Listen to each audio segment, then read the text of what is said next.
Imagine the battlefields of the ancient world, the clang of swords, the cries of soldiers, and the chaos of battle.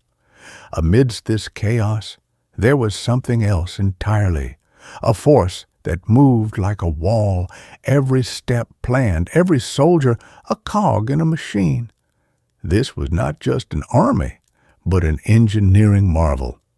Today, we explore the legendary Roman legions, the driving force behind Rome's power. What made these legions so effective that they transformed a small city on the Tiber River into one of the greatest empires the world has ever seen? What were the secrets that enabled them to conquer vast territories stretching from Britain to the Middle East? Today, we will delve into the heart of this army, examining everything from its discipline to its weapons, tactics, and organization.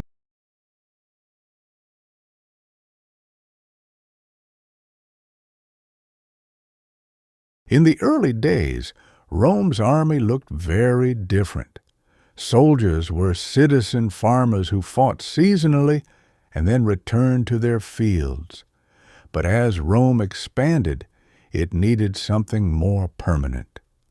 By the time of the late Republic, the legion had become Rome's standard fighting force, around 5,000 men, divided into structured units. Unlike many enemies who relied on tribal warriors or mercenaries, Rome built a professional, disciplined army.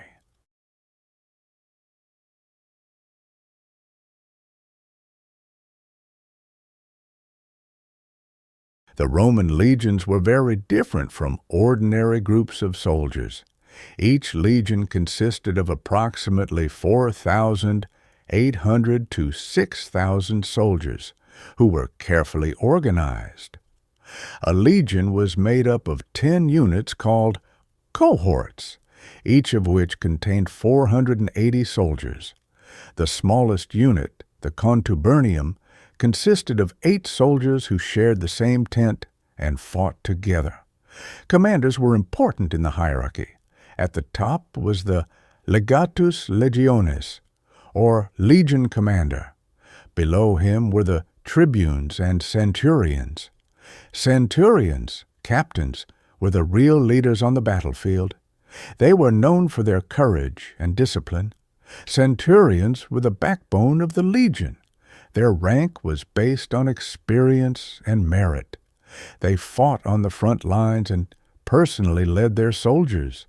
Sometimes they commanded small groups, sometimes a cohort of 800 men, and the bravest among them even commanded an entire legion. This structure enabled Rome to maintain control over vast territories, but the real power lay in discipline and training. They were professionals who had undergone years of brutal training.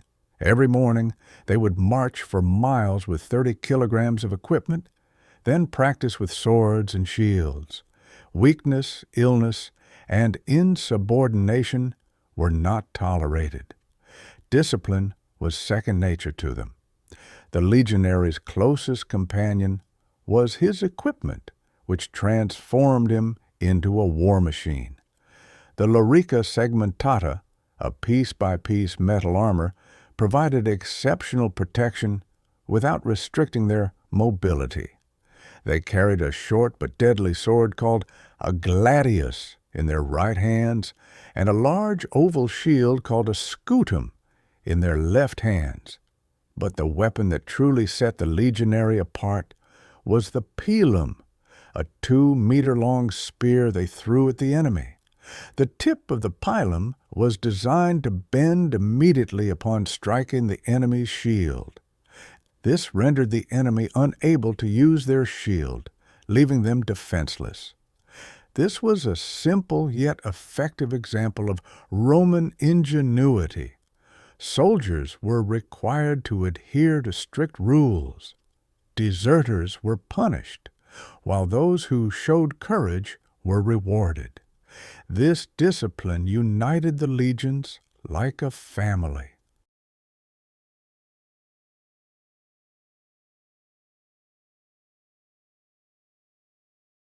The legions were not only warriors, but also builders. Every night, wherever they went, they set up a fortified camp with ditches, walls, and gates. This made it extremely difficult to surprise or defeat them. Legions also carried engineers, medical personnel, and supply officers. By building roads, bridges, and castles, they left a lasting Roman mark behind them.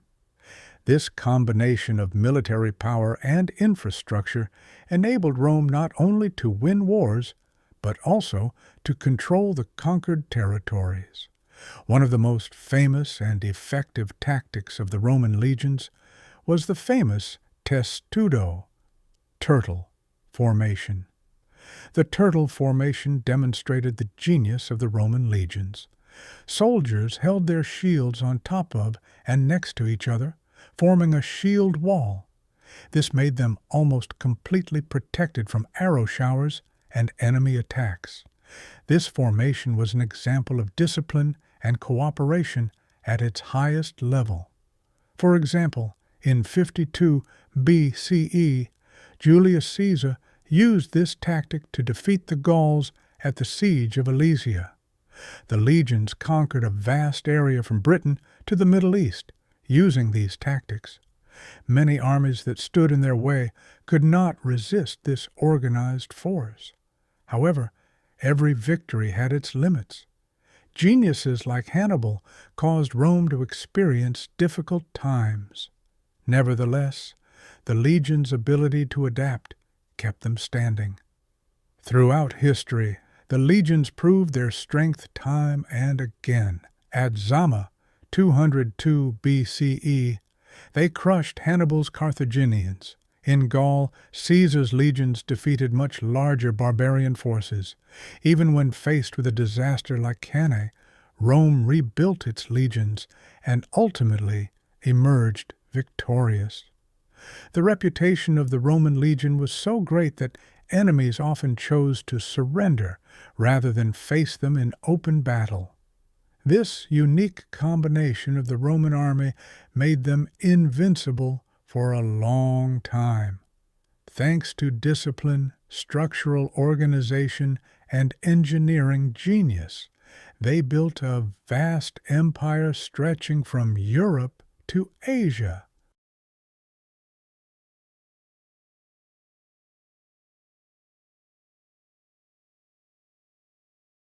A key secret of the legions was loyalty. Soldiers swore an oath, the sacramentum, not just to Rome, but to their commander.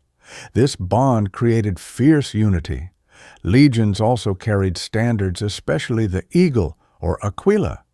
Losing it was the greatest dishonor.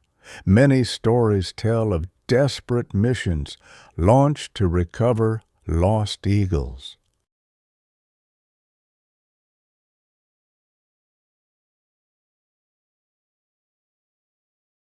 Nothing lasts forever.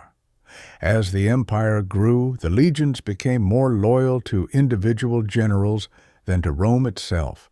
Civil wars broke out, with legions fighting other legions. Over time, the recruitment of soldiers shifted from Roman citizens to foreign mercenaries. Discipline declined, and so did Rome's power. Every victory had its limits. Geniuses like Hannibal caused Rome to endure difficult times. The Roman legions were more than soldiers. They were a system, a machine, that combined training, discipline, engineering, and loyalty. They allowed Rome not only to conquer the world, but to hold it for centuries. Even today, their influence lives on. Modern armies still borrow their tactics, their organization, and even their symbols. This was the story of the Roman legions, the army that built an empire.